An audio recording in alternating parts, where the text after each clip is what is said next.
ప్రభునందు ప్రియులారా, ప్రియ దేవుని బిడ్డలారా, ప్రభు నామములో మీ అందరికి కూడా శుభాభివందనాలు తెలియజేస్తున్నాను. ఈరోజు 31వ తారీఖు 5వ నెల 2026 సంవత్సరం ఆదివారం నాడు దేవుడు తన యొక్క వాక్యాన్ని ధ్యానించడానికి ఇచ్చినటువంటి కృపను బట్టి దేవునికి స్తుతులు స్తోత్రాలు చెల్లిస్తూ ఉన్నాను. ప్రియులారా, ఈరోజు తండ్రి కుమార పరిశుద్ధాత్మల పండుగ లేక త్రిత్వైక దేవుని పండుగ కొనియాడుతూ ఉన్నాం. ప్రియులారా,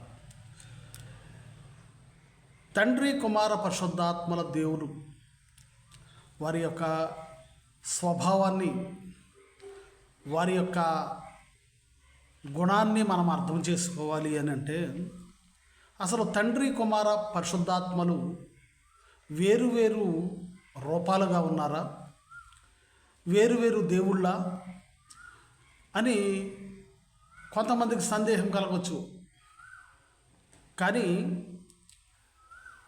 వాక్యం ఏం చెబుతుందంటే, ఒక్కడై ఉన్నటువంటి దేవుడు పరిస్థితులను బట్టి తన్ను తాను 3 రూపాలుగా తను తాను ప్రత్యక్షపరుచుకున్నట్లుగా, మనుష్యులకు ప్రత్యక్షపరుచుకున్నట్లుగా మనము తెలుసుకోవాలి. ప్రియులారా, అదేంటి? ఒక్కడై ఉన్నటువంటి దేవుడు 3 వ్యక్తులుగా తను తాను ఎలా ప్రత్యక్షపరుచుకున్నాడు అని సందేహం కలగవచ్చు. ప్రియులారా, నేను బాలస్వామి అనేటువంటి నేను నా తల్లిదండ్రులకు పుట్టినప్పుడు వారికి కుమారుడుగా ఉన్నాను. పెండ్లైన తర్వాత నా భార్యకు భర్తగా ఉన్నాను. నాకు పిల్లలు కలిగిన తరువాత వారికి తండ్రిగా ఉన్నాను.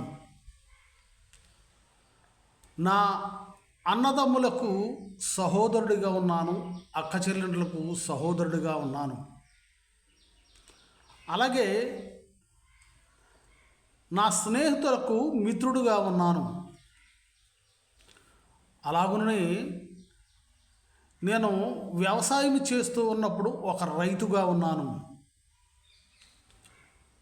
అలాగే మరి యొక్క ఏదైనా ఇప్పుడు ఈ సువార్తను ప్రకటిస్తూ ఉన్నప్పుడు దేవుని యొక్క సేవకుడిగా ఉన్నాను. అంటే బాలస్వామిగా ఉన్నటువంటి నేను ఆయా సందర్భాలను బట్టి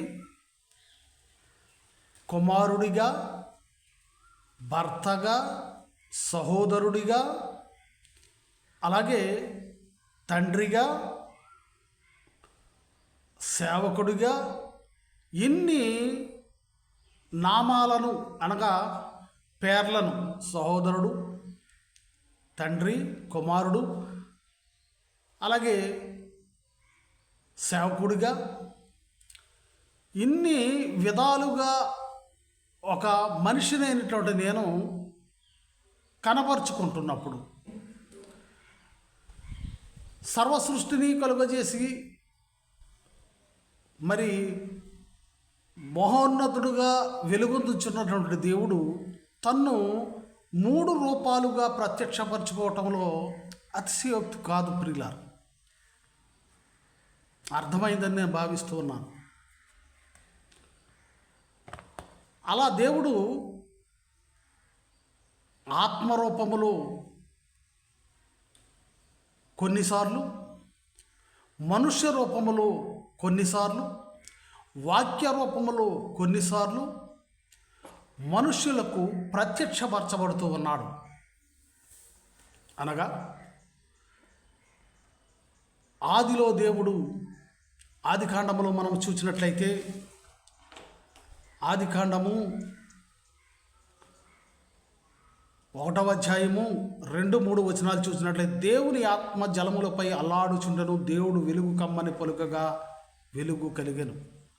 మొదట బైబిల్ వాక్యములో అంతకుముందు మనకు తెలియదు, కానీ మనకు ఇవ్వబడినటువంటి గ్రంథ ప్రకారము, దేవుడు నాకు ఇచ్చినటువంటి జ్ఞానం ప్రకారము, ఆదిలో దేవుడు రెండు రూపాలుగా మనకు ప్రత్యక్షమవుతున్నాడు, వాక్య రూపములోను ఆత్మరూపములోను. అక్కడ ఇద్దరు వ్యక్తులు ఉన్నట్లుగా కూడా మనం చూడాలి. ఎందుకంటే ఆదికాండము 1వ అధ్యాయము 26వ వచనములో దేవుడు మమ్ము పోలి మావలే ఉండును అని అక్కడ చెప్పబడుతుంది. ఆదికాండము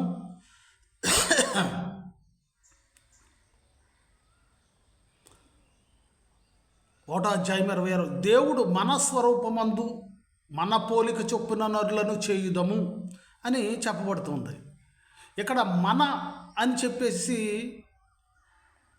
అనేటటువంటి మాటను బట్టి మన అనేది ఒకటి కంటే ఎక్కువ మంది ఉన్నప్పుడు మన వస్తుంది, ఒకటి కంటే తక్కువగా ఒకటిగా ఉన్నప్పుడు మాత్రమే నేను నా పోలిక చొప్పున అనవచ్చు. అక్కడ ఇద్దరు వ్యక్తులు అంటే మనకి మాట్లాడేటువంటి దేవుడు ఆత్మరూపంలో ఉన్నటువంటి దేవుడుగా మనము అక్కడ చూడవచ్చు. అంటే రెండు భాగాలుగా అక్కడ తను తాను ప్రత్యక్షపరుచుకుంటున్నాడు. అందుకనే యోహాను సువార్త 1వ అధ్యాయము 1 నుంచి 14 వచనాల వరకు చూసినట్లే ఆది యందు వాక్కు ఉండెను, వాక్యము దేవుని యొద్ద ఉండెను, ఆ వాక్యమే శరీరధారియే మన మధ్య నివసించెను అని చెప్పబడుతుంది. ప్రియులారా, అంటే దేవుడు మొదటి నుండి సృష్టి ఆరంభము నుండి కూడా వాక్య రూపములోను వాక్కు రూపములోను ఆత్మరూపముగాను ఉన్నట్లుగా మనం చూస్తున్నాం. దేవుడు అంటే రెండు రూపాలుగా మనకి అక్కడ కనిపిస్తూ ఉన్నాడు దేవుడు. అలాగే దేవుడు ఆదామును చేసి ఆదాముతో రోజు ఆదాము అవ్వలతో రోజు ఆయన గడిపెట్టేటప్పుడు ఆయన ఆదామును తన రూపంలో చేసుకున్నప్పుడు మనుష్య రూపములోనే ఆదాముతో సహజీవనము అంటే ఆయనతో గడిపెట్టేటువంటి వాడు. ప్రియులారా, ఆదాముతో చల్లని పూట మరి ఆయన సాయం సమయంలో ఆదామావలతో గడపడానికి వస్తూ ఉన్నట్లుగా అడుగుల శబ్దం ఉన్నట్లుగా మనము బైబిల్ గ్రంథంలో చూడవచ్చు. అంటే కొటేషన్ చెప్పడానికి సమయం చాలదు కనుక నేను వివరిస్తూ ఉన్నాను. ప్రియులారా, అటువంటి దేవుడు వాక్య రూపముగాను ఆత్మరూపముగాను ఉన్నటువంటి దేవుడు కుమారుడుగా ఎప్పుడు ప్రత్యక్షపరచబడ్డాడు అని అంటే ఈ లోకానికి 2026 సంవత్సరాల క్రితము ఈ లోకంలోనికి వచ్చినప్పుడు శరీర రూపమును దాల్చి కుమారుడుగా చెప్పబడుతూ ఉన్నాడు. ఈ కుమారుడు ఇప్పుడు ఉన్నవాడా? ఏది 2026 సంవత్సరాల క్రితం మరియమ్మ గర్భాన జన్మించిన తర్వాత కుమారుడుగా ఉన్నాడంటే అలా కాదు. ఆయన చెప్పబడుతుంది సృష్టి ఆరంభము నుండే ఉండే నేను ఉన్నవాడను. యెషయా గ్రంథము 48వ అధ్యాయము 12 నుంచి 16. యెషయా గ్రంథము 48, యాకోబు 12 నుంచి 16 వరకు. యాకోబు, నేను పిలిచిన ఇజ్రాయేలు, నాకు చెవియొగ్గి వినుము. నేనే ఆయనను, నేను మొదటివాడను కడపటివాడను. నా హస్తము భూమి పునాది వేసను, నా కుడి చెయ్యి ఆకాశ వైశాల్యములను వ్యాపింపజేసను. నేను వాటిని పిలువగా ఒకటి తప్పకుండా అవన్నీ నిలుచును. 15వ వచనము, నేనే ఆజ్ఞ ఇచ్చిన వాడును, నేనే అతనిని పిలిచితిని, నేనే అతనిని రప్పించితిని. అతని మార్గము తేజరిల్లును. నా యొద్దకు రండి, ఈ మాట ఆలకించుడి. ఆది నుండి నేను రహస్యముగా మాట్లాడిన వాడను కాను, ఆది పుట్టిన కాలం మొదలుకొని నేను అక్కడ ఉన్నవాడను. ఇప్పుడు ప్రభువగు యెహోవాయు ఆయన ఆత్మయు నన్ను పంపెను అని చెప్పబడుతుంది. ముఖ్యంగా ప్రభువగు యెహోవాయు ఆయన ఆత్మయు నన్ను పంపెను. ఇక్కడ మాట్లాడుతున్నటువంటి వాడు దేవుడే. ఎందుకంటే నేనే, నా హస్తమే పునాది వేసింది, నేనే మొదటి వాడను కడపవాడని చెబుతూ ఉన్నాడు. మరి ఆయన అన్నాడు ప్రభువగు యెహోవాయు ఆయన ఆత్మయు నన్ను పంపెను అని చెప్పబడుతుంది. అంటే 3 రూపాలుగా ఇక్కడ ఆది కాలము నుండి తను తాను ప్రత్యక్షపరచబడుతున్నట్లుగా మనం చూడవచ్చు. అందుకనే మేకా గ్రంథము 5వ అధ్యాయము 15వ వచనములో రక్షకుడు రాబోతున్నాడు అని మేకా ప్రవక్త ద్వారా చెబుతూ, బెత్లెహేము ఎఫ్రాయితా యోదావారి కుటుంబములలో నీవు స్వల్పమైన గ్రామమైనను నా కొరకు ఇజ్రాయేలును ఏలబోవాడు నీలో నుండి వచ్చును, పురాతన కాలం మొదలుకొని శాశ్వత కాలము ఆయన ప్రత్యక్షమవుచుండెను అని చెప్పబడుతుంది. అంటే దేవుడు ఒక్కటై ఉన్నటువంటి దేవుడు, ఒక్కడిగా ఉన్నటువంటి దేవుడు మనుష్యులకు తన్ను తాను పరచుకోవటానికి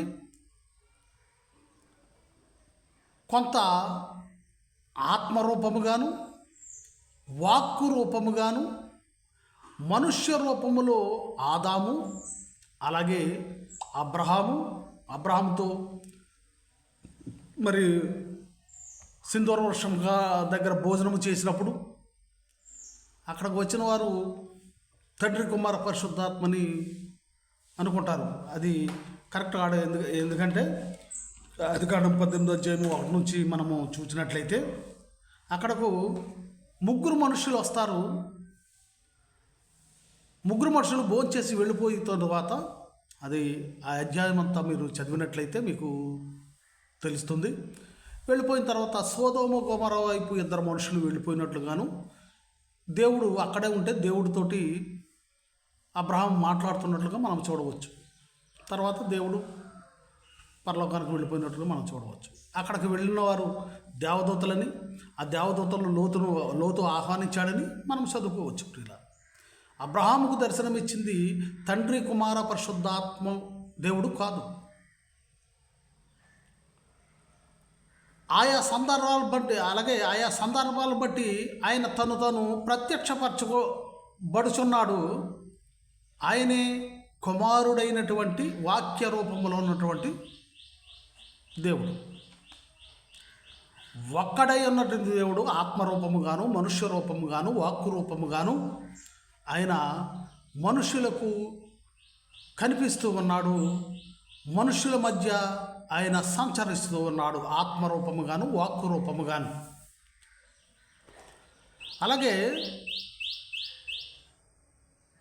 ప్రియులరా, ఈ ముగ్గురు వ్యక్తులు లేదా ముగ్గురు రూపాలుగా ఉండి ఆయన ఎందుకు ఆయన తాను అలా ప్రత్యక్షపరచుకుంటున్నాడంటే, మనం ఈరోజు సువార్త పాఠం మనం చూసినట్లయితే యోహాను శుభవార్త 3వ అధ్యాయము 16వ వచనం, దేవుడు లోకమును ఎంతో ప్రేమించెను కాగా తన అద్వితీయ కుమారునిగా పుట్టిన వాని యందు విశ్వాసముంచు ప్రతి వాడును నశింపక నిత్య జీవం పొందినట్లు ఆయనను అనుగ్రహించెను. లోకము తమ కుమారుని ద్వారా రక్షణ పొందుడికే కానీ లోకమునకు తీర్పు తీర్చుటకు దేవుడు ఆయనను లోకములోనికి పంపలేదు. దేవుడు మొదటిగా ఆదామును సృష్టించి ఆదాము పాపంలో పడిన తరువాత ఆదామును సృష్టించినప్పుడు దేవుడు తనలానే జీవించాలని ఆశించాడు. కానీ అతను చేసినటువంటి పాపము వలన ఆదాము ద్వారా సంక్రమించినటువంటి జనులందరూ కూడా ఆదాము చేసినట్లుగా పాపము చేయటం వలన పాపానికి జీతం మరణము కనుక ఆ మరణము సంభవిస్తూ ప్రతి ఒక్కరికి కూడా వస్తుంది కనుక వారిని ఏ రీతికైనా నిత్య జీవానికి తీసుకువెళ్ళాలనేటువంటి ఉద్దేశంతో అందుకనే ఆయన యందు విశ్వాసం ఉంచి ప్రతి వాడును నశింపక నిత్య జీవం పొందినట్లు ఆయనను అనుగ్రహించను. ఆయన నిత్య జీవం పొందాలని ప్రతి మనుషుడు కూడా ఆయన ఈ లోకానికి వచ్చి తన ప్రాణాలను అర్పించి ఆయన మనందరికీ కూడా నిత్య జీవాన్ని దయచేస్తూ ఉన్నాడు. సృష్టి ఆరంభము నుండి కూడా ఆయా రూపాలలో వాక్య రూపములో ఆత్మరూపములో ఇజ్రాయేలుకు 70 మంది పెద్దల మీదకి ఆత్మరూపంలో దిగి వచ్చినప్పుడు కానీ, మోషేకు కనిపించినప్పుడు కానీ, అబ్రహాము ఇస్సాకు యాకోబులకు కనిపించినప్పుడు కానీ ఆయన ఆత్మరూపముగా కొన్నిసార్లు, మనుష్య రూపముగా కొన్నిసార్లు దేవుడు ప్రత్యక్షమైనట్లుగా మనము బైబిల్ గ్రంథంలో చూడవచ్చు. ఎందుకు ఆ రీతిగానంటే మనిషిని నిత్య జీవానికి నడిపించాలనేటువంటి ఆయన ఉద్దేశం. ఆత్మరూపముగా ఉన్న ఆయన మనుష్యులను నిత్య జీవానికి నడిపించడానికి మరి కుమారుని రూపంలో మన మధ్యకు వచ్చింది కూడా మనకు నిత్య జీవాన్ని ఇవ్వటానికి.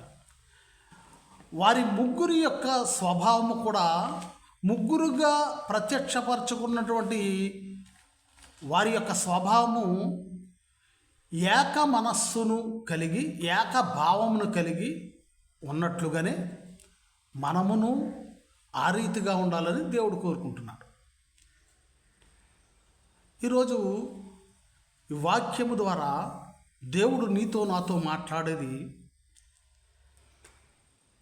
తండ్రి కుమార పరిశుద్ధాత్మల దేవుడై ఉన్నటువంటి ఆ దేవుడు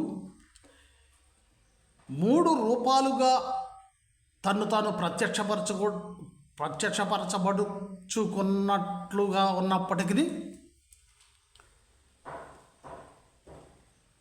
ఏ రూపములో మన మధ్య సంచరిస్తూ ఉన్నప్పటికీ మనందరికీ నిత్య జీవాన్ని అనుగ్రహించాలనేటువంటి సంకల్పంతోనే వారు ఏ రీతిగా ఏకాభిప్రాయమును కలిగి ఉన్నారు, మనందరం కూడా అట్టి విధంగానే ఏకాభిప్రాయమును కలిగి ఉండాలి, ఏకత్వాన్ని కలిగి ఉండాలని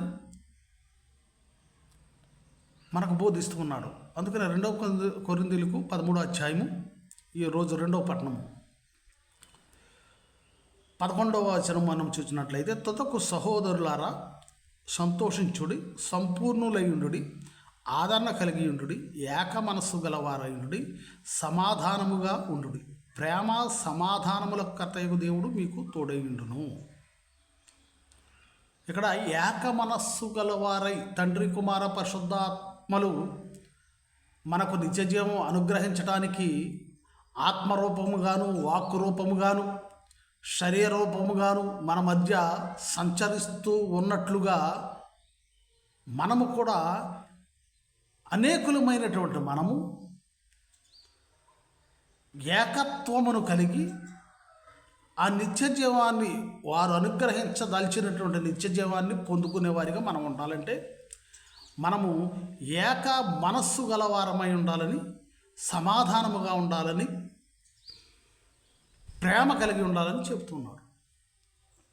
అందుకనే యేసు ప్రభు వారు యోహాను సువార్త 14వ అధ్యాయము 11వ వచనములో శిష్యులతో చెప్తున్నాడు, తండ్రి యందు నేనును నా యందు తండ్రి ఉన్నామని నమ్ముడి అని చెప్తున్నాడు శిష్యులతోటి.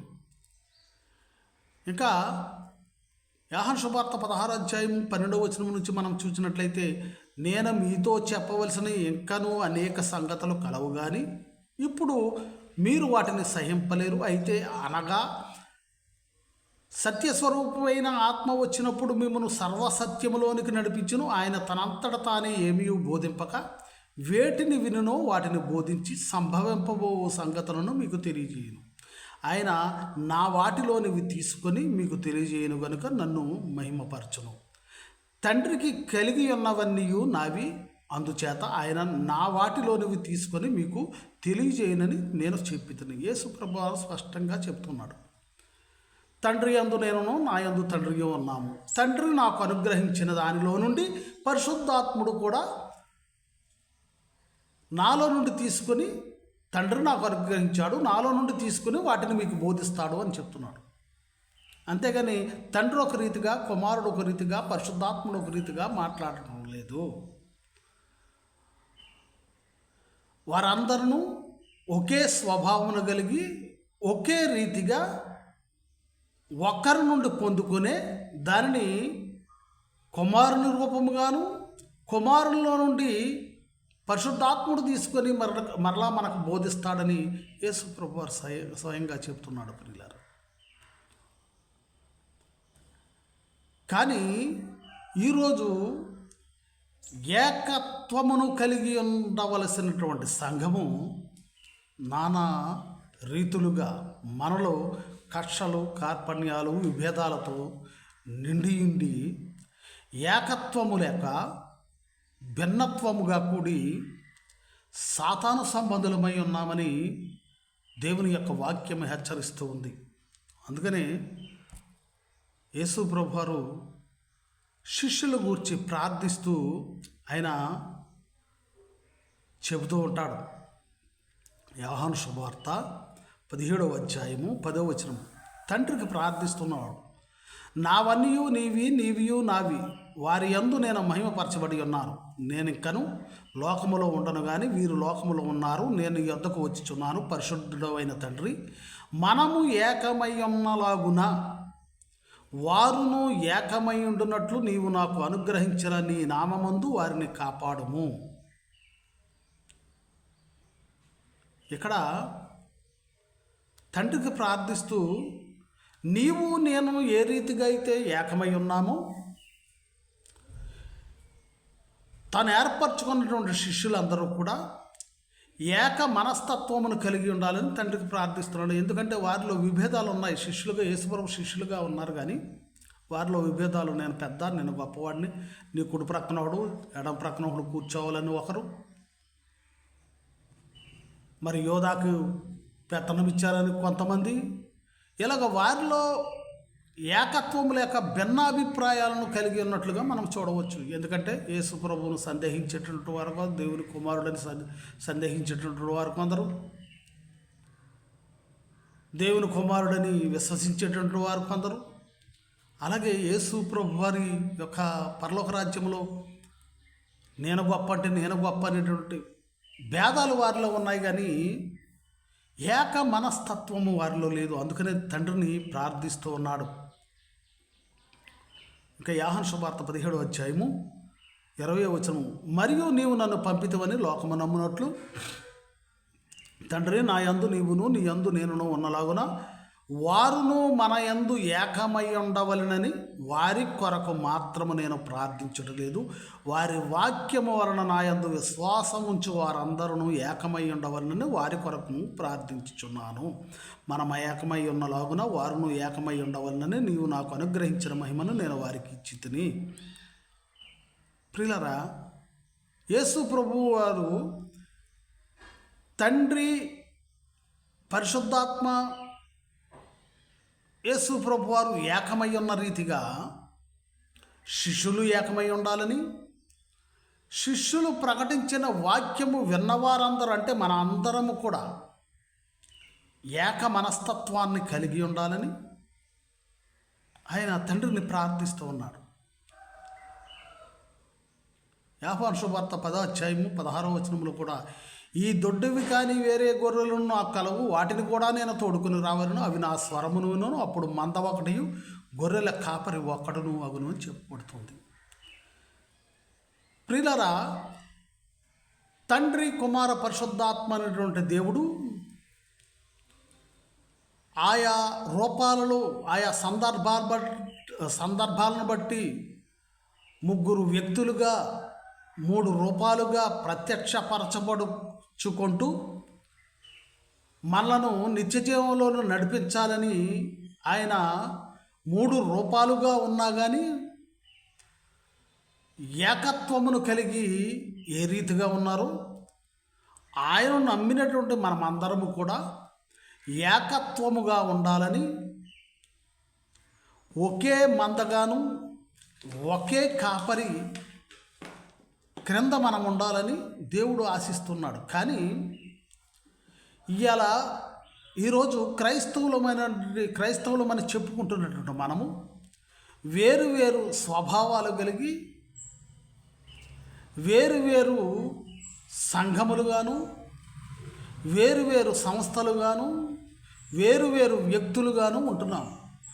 ఒకే సంఘమైనటువంటి మనము ఇక్కడ గుమికూడి ఉన్నటువంటి మనమందరము కూడా ఇక్కడ కూడుకొని ఉన్నాము. కానీ ఎవరి స్వభావాలు వారివి, ఎవరి ఉద్దేశాలు వారివి, ఎవరి కక్షలు వారివి, ఎవరి దారులు వారిగా ఉంటున్నాము. కానీ దేవుడు కోరుకుంటున్నది అది కాదు.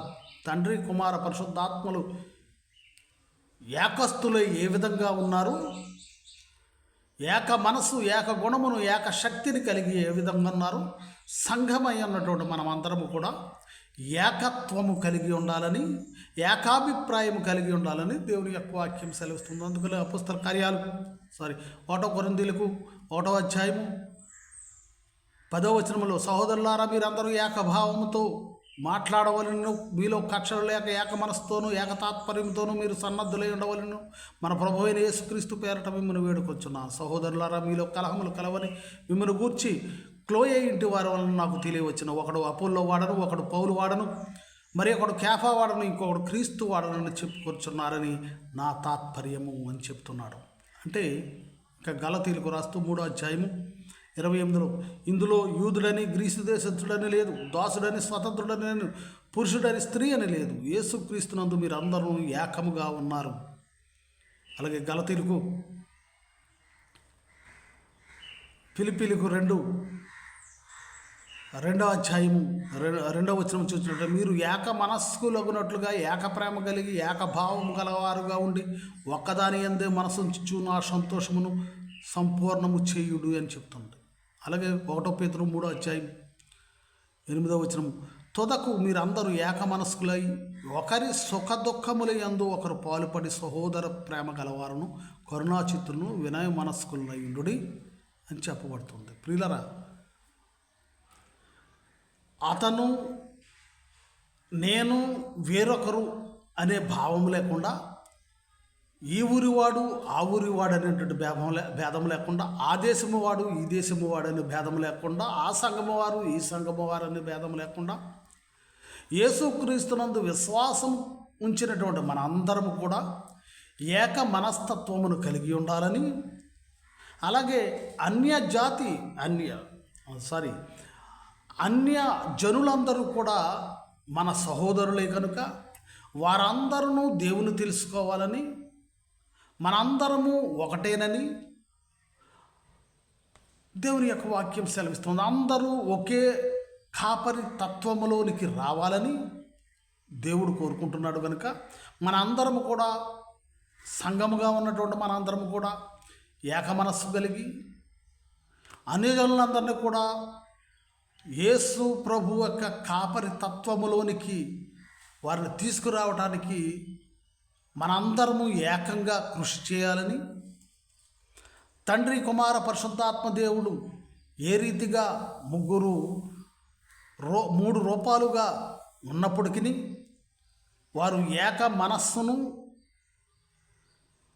కలిగి ఏ విధంగా మానవుడిని నిత్య జీవానికి నడిపించడానికి వారు చేస్తున్నటువంటి ఏకాభిప్రాయంతో చేస్తున్నటువంటి విధానమును మనమును చూచి, అట్టి విధంగా మనమును ఏక మనస్సు కలిగిన వారమై అందరము సఖ్యత కలిగి కక్షలు విభేదాలు లేకుండా జీవించాలని దేవుని యొక్క వాక్యం సెలవిస్తుంది. కనుక అట్టి విధంగా జీవించుదాం. దేవుడి కొద్ది వాటలు దీవించునుగాక. ఆమేన్. అందరికీ వందనాలు.